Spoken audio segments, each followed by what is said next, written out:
Unit 9, Lesson 5, classify and draw quadrilaterals. Today your skill is identify characteristics to classify quadrilaterals. The application is identify and describe angle types, identify and describe side lengths, identify and describe side types, so that being parallel, describe attributes of shapes, and then classify shapes.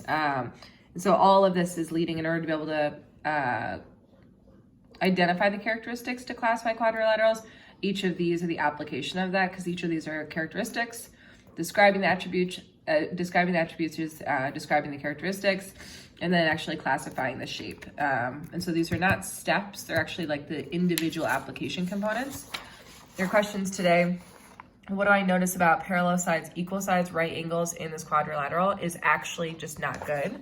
And so the first question that you want to be using today is, what do I notice about this shape?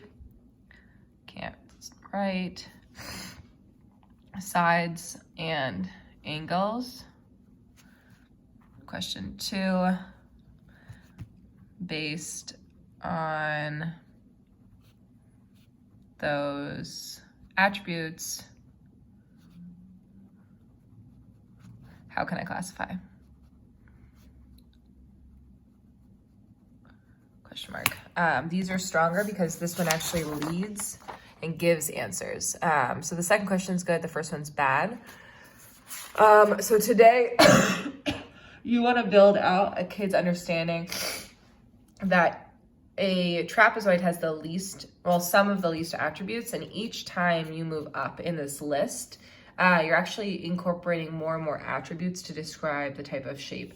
So not a key takeaway today, but a key takeaway by the end of this unit is that a square is a rhombus, is a rectangle, is a parallelogram, is a trapezoid, but a rhombus can't be a square. A rectangle can't be a square, but a square can be a rectangle.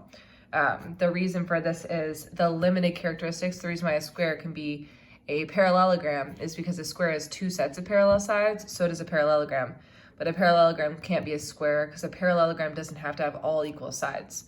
And so we want kids to understand that these attributes, or the characteristics of them, help identify both similarities and differences between the shapes we can classify, and allows us to see how each shape can also have another name.